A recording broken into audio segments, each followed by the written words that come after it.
Good morning to one and all. Today the topic I will tell you life insurance, Jeevita Bima. So,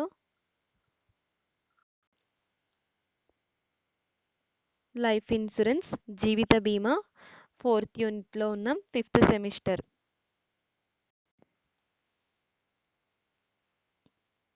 ఇందులో ఏ topic గురించి discuss చేసుకుంటున్నామంటే వదులుకోలు అనే topic మీద discuss చేసుకోవడం జరుగుతుంది for feature.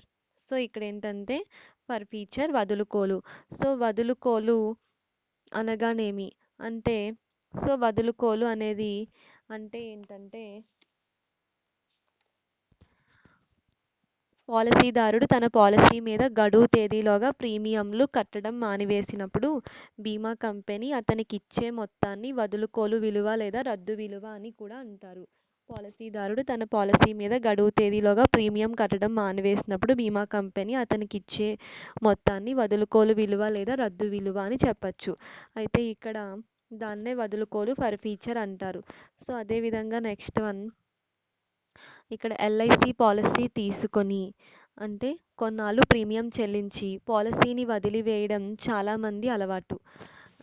అయితే దీన్ని జీవిత బీమా ఇక్కడ ఏంటంటే దీనిని జీవిత బీమా చేయడంలో పాలసీ విధానంలో వదులుకోలు లేదా రద్దు చేయడం అని కూడా చెప్పవచ్చు ఇలాంటి దానిని.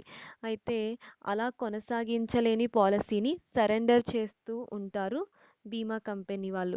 మరి ఇటువంటి సందర్భంలో పాలసీని సరెండర్ చేసేటప్పుడు ఈ క్రింది విషయాలు గుర్తుంచుకోవాలి. మీరు ఎల్ఐసి పాలసీ తీసుకోవడం, కొన్నాళ్ళు ప్రీమియం కట్టి లేదా చెల్లించి వదిలివేయడం, అలాంటి పాలసీని సరెండర్ చేయాలని అనుకోవడం, అటువంటి పాలసీని సరెండర్ చేయవచ్చు.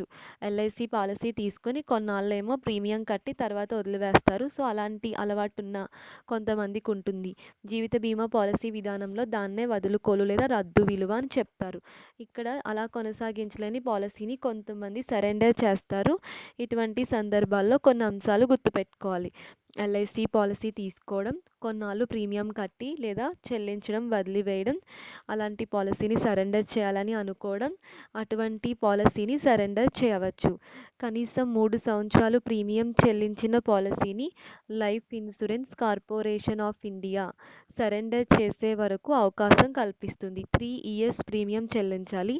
ఆ తర్వాత ఆ పాలసీని life insurance corporation of India so అప్పుడు సరెండర్ చేసే అవకాశాన్ని ఇస్తుంది. పాలసీ సరెండర్ చేసేటప్పుడు 2 అంశాలు గుర్తుపెట్టుకోవాలి. పెయిడ్ ఆఫ్ బ్యాలెన్స్ అంటే సరెండర్ విలువలో 2 అంశాలు ఉంటాయి. ఒకటి ఇక్కడ ఏంటంటే మనకి